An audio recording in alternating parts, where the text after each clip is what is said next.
राधे राधे भाई सभी को।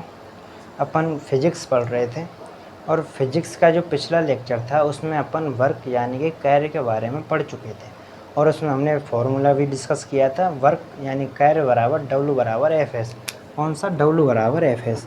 अच्छा, हमने ये भी बात की थी कि ये एक अदिश राशि है।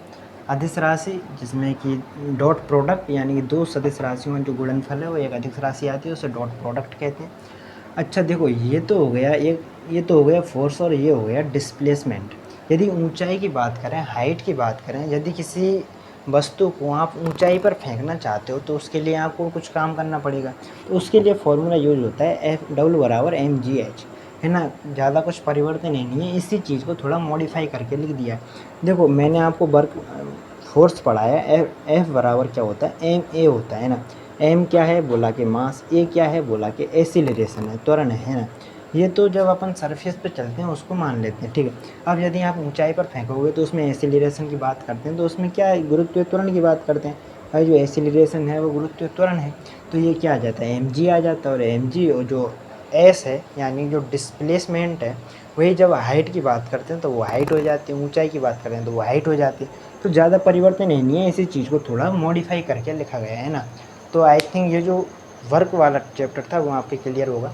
अब हम आगे जो अपना टॉपिक है आज का, कौन सा? एनर्जी यानी कि ऊर्जा, उसके बारे में पढ़ेंगे। उसके कॉन्सेप्ट हैं उनके बारे में पढ़ेंगे, है ना।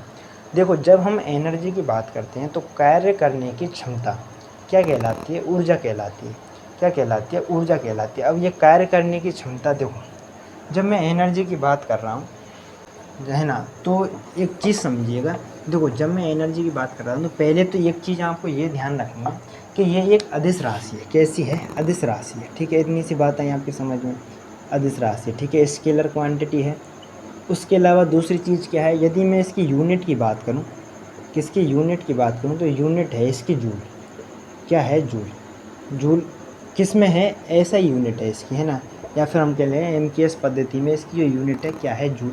यदि इसकी सीजीएस पद्धति में बात करें, सीजीएस में, तो इसकी यूनिट है अर्ग। क्या है? अर्ग।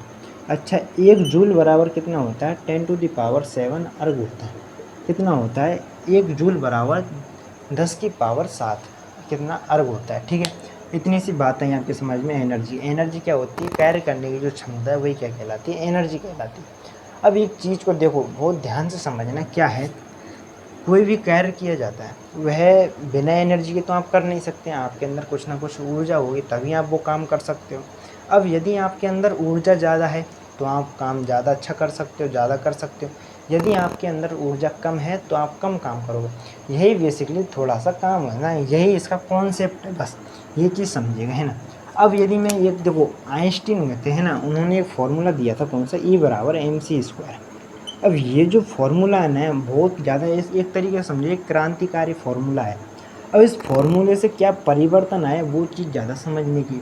अब ये फॉर्मूला कहता क्या है? ये फॉर्मूला कहता है कि भाई जो एनर्जी है उस एनर्जी को आप समाप्त नहीं कर सकते, वह कभी ख़त्म नहीं हो सकती। तो फिर क्या हो सकती है?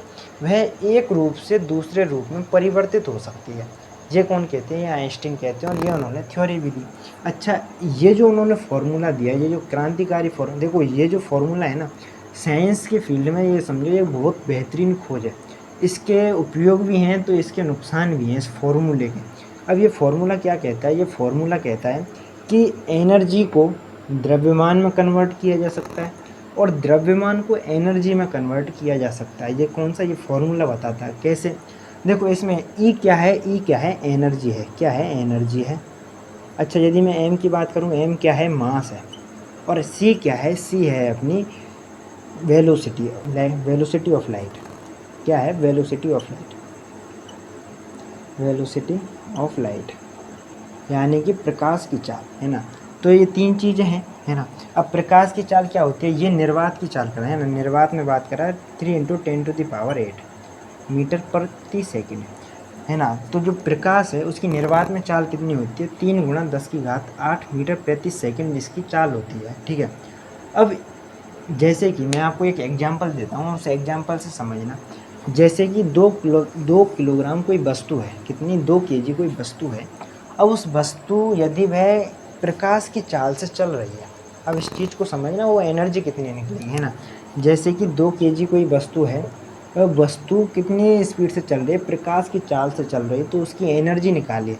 एनर्जी निकालेंगे, फॉर्मूले में रखो 2 इंटू ई सी कितना है 3 इंटू 10⁸ का स्क्वायर कितना आया 2 इंटू 9 इंटू 10⁻16 कितना आ गया 9 दूनी 18 इंटू 10⁻16 जूल, है ना।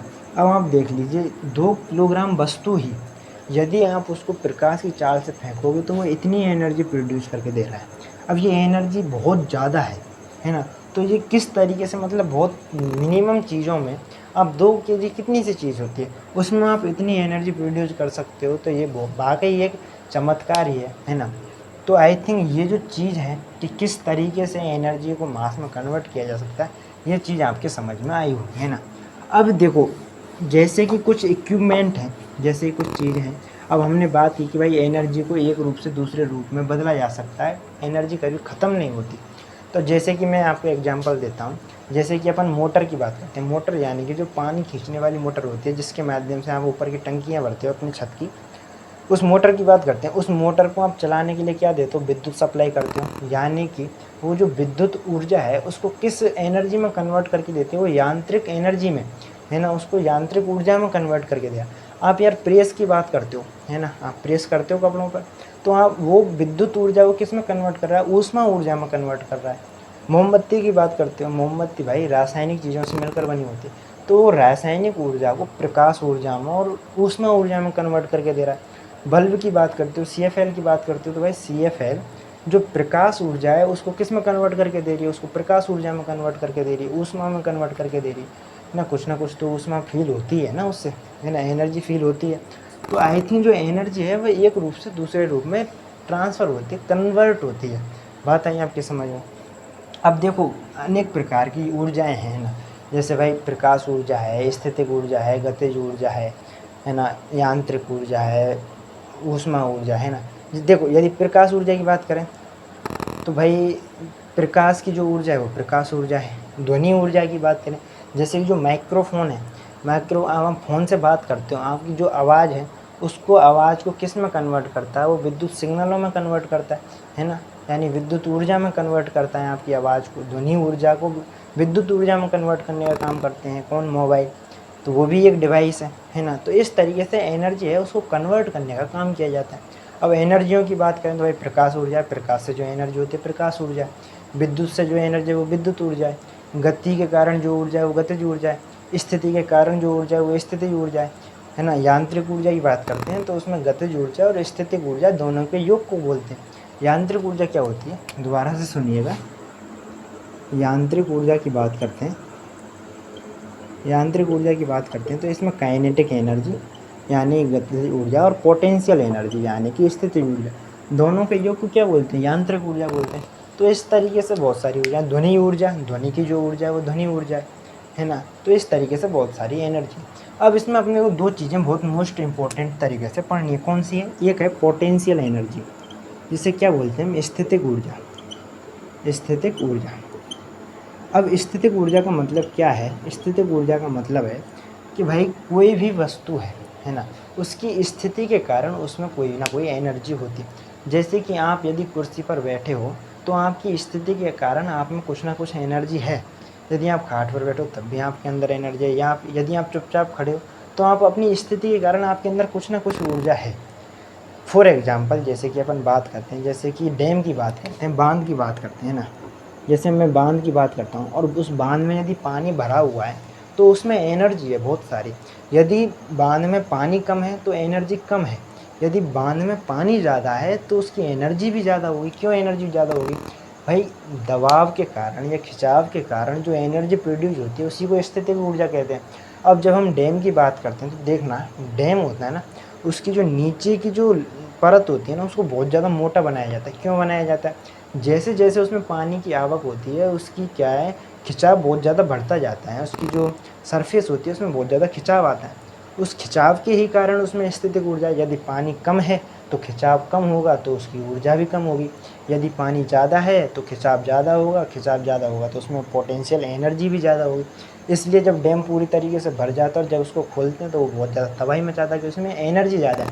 अब स्थितिक ऊर्जा ज़्यादा है जब उसको गेट को खोला जाएगा तो ऊर्जा ज़्यादा होने के कारण जब वो ऊर्जा कन्वर्ट होगी, अब किस में कन्वर्ट होगी, वो गतिज ऊर्जा में कन्वर्ट होगी, क्योंकि अब पानी वो बहेगा तो गति के कारण बहेगा, गति होगी ना उसमें। तो अब जब बहेगा पानी तो उसमें गतिज ऊर्जा आ गई। अब जब स्थितिज ऊर्जा ज़्यादा थी तो गतिज ऊर्जा भी ज़्यादा होगी, जब गतिज ऊर्जा ज़्यादा होगी तो तबाही भी शानदार तरीके से आएगी। तो इस तरीके से एनर्जी कन्वर्ट होती है एक तरीके से, है ना। स्थितिज ऊर्जा की बात समझ में आई होगी आपको। अच्छा, सीधा सा फॉर्मूला है इसका, वही है mgh, है ना। कार्य करने की क्षमता की बात करते हैं ना, तो आपने जो कार्य किया, यदि आपकी एनर्जी कम है तो आप काम भी कम करोगे, यदि आपके पास एनर्जी ज़्यादा है तो आप काम भी ज़्यादा करोगे। तो ये सिंपल सा फॉर्मूला है। यदि अपन काइनेटिक एनर्जी की बात करते हैं, यानी कि गतिज ऊर्जा की बात करते हैं, तो गतिज ऊर्जा में क्या होता है भाई, गति के कारण जो ऊर्जा है वो गतिज ऊर्जा है। जैसे कि बहता हुआ पानी, है ना, इसका फॉर्मूला है कौन सा है, काइनेटिक एनर्जी बराबर होता है 1/2 mv²। v क्या है, वेलोसिटी है, m क्या है, द्रव्यमान है, के ई क्या है, काइनेटिक एनर्जी है। अच्छा देखो, अब यहाँ से एक चीज़ आपको समझ में आएगी, क्या समझ में आएगी, कि जो काइनेटिक एनर्जी है वह द्रव्यमान पर और वेलोसिटी पर डिपेंड करती है। यदि वेलोसिटी ज़्यादा है तो यानी कि काइनेटिक एनर्जी ज़्यादा है, यदि वेलोसिटी कम है तो यानी कि काइनेटिक एनर्जी भी कम है। अब इस चीज़ को आप एक तरीके से समझिए, जैसे कि आप कोई नाला पार करते हो तो नाले में मान लेते हैं जो पानी का वेग होता है वो बहुत कम होता है। यदि उसका वेग कम है तो उसके अंदर काइनेटिक एनर्जी भी कम है।